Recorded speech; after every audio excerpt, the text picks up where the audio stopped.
भीषण गर्मी की आग से लगातार झुलसने के बाद बारिश आई तो, लेकिन उस तेजी से नहीं जैसी आनी चाहिए थी। लेट भी आई, कम भी आई। आखिर बारिश घट क्यों रही है? जल स्रोत सूख क्यों रहे हैं? नदियां सूख रही हैं। पेयजल और निस्तारी पानी का संकट, खेती के लिए पानी का संकट, उद्योग के लिए पानी का संकट हर साल गहराता ही जा रहा है। सामान्यतः तो ऐसा नहीं होता। कांग्रेस की सरकार में तो बढ़िया पानी गिरता था। दरअसल भाजपा की सरकार बनने के बाद पूरे देश में और खासकर छत्तीसगढ़ में जिस तरीके से जंगलों को कुर्बान किया गया है अदानी जी के लिए, ये उसका नतीजा है। विकास के नाम पर जंगलों को बेरहमी से काटने के भयावह परिणाम अब चारों तरफ दिख रहे हैं। आंकड़े बताते हैं कि देश में 97,000 हेक्टेयर से ज्यादा वन भूमि विभिन्न परियोजनाओं के नाम पर डायवर्ट कर दी गई। सबसे बड़ा हिस्सा मध्य प्रदेश करीब 25%, छत्तीसगढ़ और राजस्थान में 10-10%। जंगल खत्म। भाजपा सरकार और अदानी की कृपा ऐसी ही बनी रही तो बहुत जल्दी छत्तीसगढ़ बंजर भूमि में तब्दील हो जाएगा।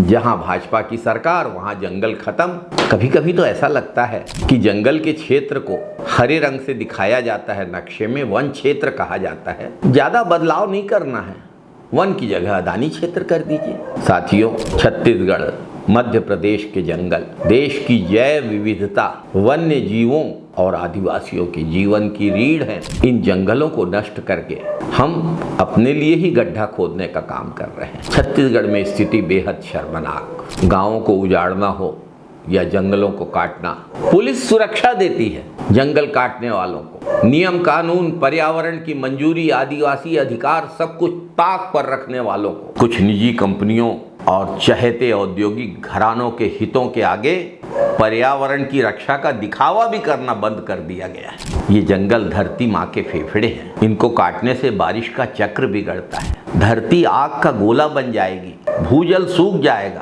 तापमान आसमान छुएगा। जंगली जानवर भूखे प्यासे होकर गांवों में घुसेंगे। वन्य प्राणी और मनुष्य के बीच का टकराव बढ़ेगा। आज छत्तीसगढ़ के गांवों में लोग पानी के लिए तरस रहे हैं। खेत सूख रहे हैं, फसलें जल रही हैं, जंगल लगातार कट रहे हैं। नतीजा, मानव वन्य जीव संघर्ष हर दिन बढ़ रहा है। बाघ, हाथी, भालू, तेंदुआ गांवों में घुस रहे हैं क्योंकि उनका घर छीन लिया गया है। जानवर भी मर रहे हैं, लोगों की भी जानें जा रही हैं। खून दोनों तरफ बह रहा है। क्या यह विकास है? ये विकास नहीं है, ये तो आत्महत्या है। जो विकास प्राकृतिक संसाधनों को खत्म करके, पानी को खत्म करके, जंगल को काट कर, आने वाली पीढ़ियों का भविष्य लूट कर, वर्तमान पीढ़ियों से उनका आजीविका का जरिया छीन कर, जल जंगल जमीन का अधिकार छीन कर हासिल किया जाए, वो विकास नहीं, बर्बादी है। सरकार की सबसे बड़ी जिम्मेदारी होती है कि विकास और पर्यावरण के बीच संतुलन बनाए रखा जाए। लेकिन अगर भाजपा की सरकार स्वयं इस संतुलन को लगातार तोड़ने में लगी है तो आने वाले सालों में गर्मी, सूखा, जल संकट, प्राकृतिक आपदा हमारी नियति बन जाएंगे। लड़ाई सिर्फ जंगलों को बचाने की नहीं है, पानी को भी बचाने की लड़ाई है, खेती को भी बचाने की लड़ाई है, वन्य जीवों को बचाने की लड़ाई है, जैव विविधता को बचाने की लड़ाई है और सबसे महत्वपूर्ण बात, आने वाली पीढ़ियों को सांस लेने लायक धरती देने की है। अगर हम आज नहीं चेते तो कल कोई मौका नहीं बचेगा। आइए हम सब मिलकर अपनी हरी भरी धरती को बचाने का संकल्प लें, अपनी छत्तीसगढ़ महतारी को बचाने का संकल्प लें, मानव की रक्षा का संकल्प लें।